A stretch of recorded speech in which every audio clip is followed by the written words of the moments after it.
सभी मित्र भाइयों को नमस्कार।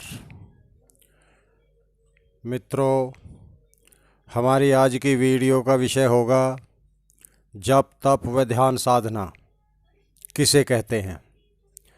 वैसे तो सभी लोग किसी न किसी रूप में ईश्वर की जप तप ध्यान साधना पूजा पाठ करते रहते हैं, लेकिन क्या उन सब तरीक़ों का कोई लाभ है?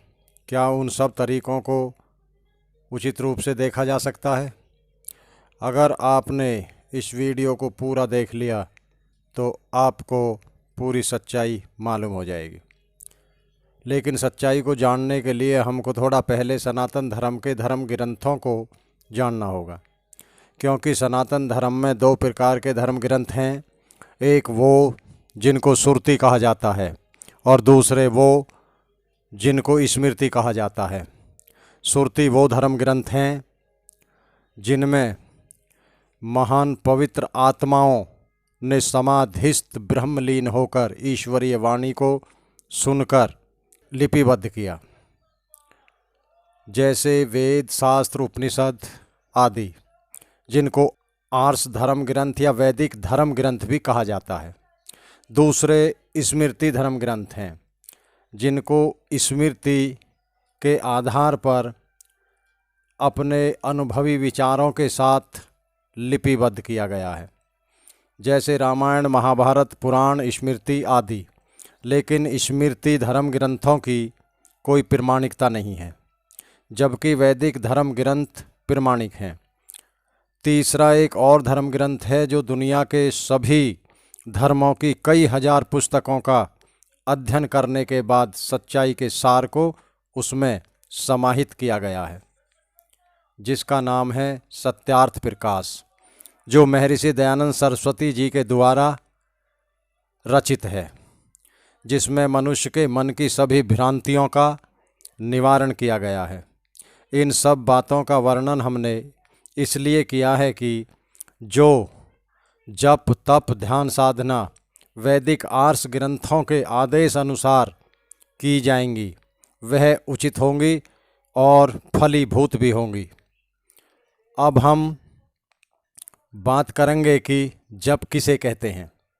वैसे तो वेद शास्त्रों में अनेकों मंत्र होते हैं जिनका अपनी जगह पूर्ण महत्व होता है, लेकिन जप के लिए साधक अपने संकल्प अनुसार एक मंत्र का चुनाव करता है, जिसका नियम अनुसार एक निश्चित समय पर शुद्ध आसन पर ध्यान मुद्रा में बैठकर बार बार एक ही मंत्र का सुमरण करता है। उसे जप कहते हैं, जिसके लिए या तो माला के बीजों से मंत्रों की गिनती की जाती है या फिर एक निश्चित समय की अवधि तय की जाती है। इसी को जप कहते हैं। नंबर 2, तप।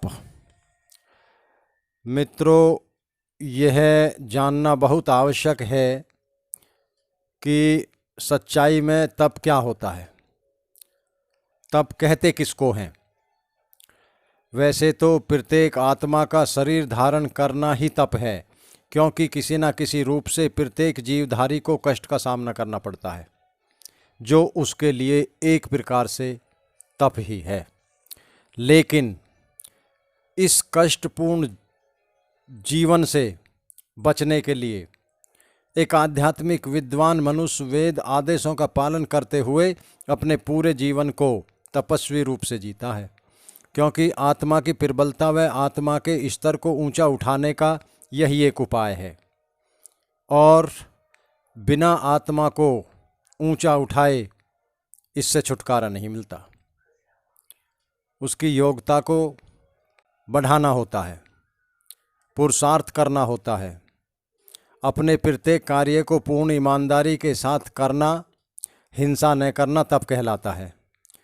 बच्चों को अच्छी शिक्षा व संस्कार देना, बड़े बुजुर्गों की सेवा व सम्मान करना एवं अपने माता पिता की आज्ञा का पालन करना तप कहलाता है। झूठ न बोलना, छल कपट बेईमानी व फरेब न करना, अपने लाभ के लिए दूसरों के साथ धोखा न करना तप कहलाता है।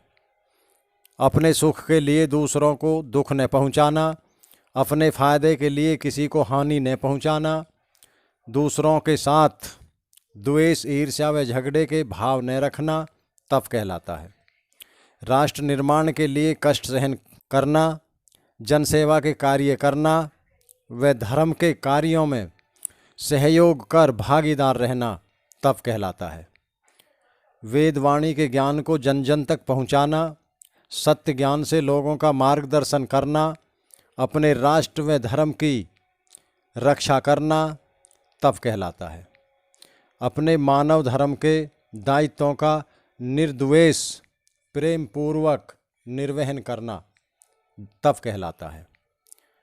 किसी अग्नि में तपना, जल में खड़े होना, एक पैर पर खड़े होना, मूर्ति मज़ारों पर सर पटकना, पहाड़ों पर या पत्थरों पर नंगे पैर चलना तप नहीं कहलाता। यह केवल अज्ञानता में किया गया एक निरर्थक परिश्रम है जिसका कोई भी लाभ नहीं होता।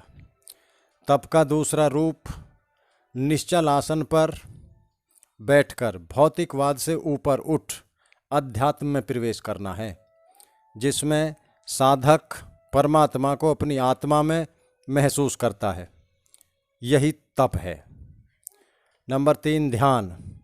किसी भी कार्य को करने के लिए जब मनुष्य उसका पूर्ण रूप से अध्ययन करता है, उसके गुण दोष व पूर्ण दृष्टि डालता है, जब अपनी पूरी शक्ति को चारों तरफ से रोककर एक बिंदु पर केंद्रित कर देता है, तो उस अवस्था को ध्यान कहा जाता है। साधना। साधना किसी मठ, मंदिर या जंगल, पहाड़ों में जाकर बैठ जाने का नाम नहीं है। अपने मन, वाणी व बुद्धि को नियंत्रण में करना ही साधना है। अपनी ज्ञानेंद्रियों व कर्मेंद्रियों को वेद मर्यादित आचरण में चलाना ही साधना है। अपने पूरे शरीर पर यानी मन, वाणी, व्यवहार व बुद्धि पर पूर्ण रूप से आत्मा का नियंत्रण ही तप है। इसी को साधना कहते हैं। धन्यवाद भाई। मित्रों को अगर हमारी वीडियो अच्छी लगी हो तो हमारी वीडियो को सब्सक्राइब व शेयर अवश्य करें।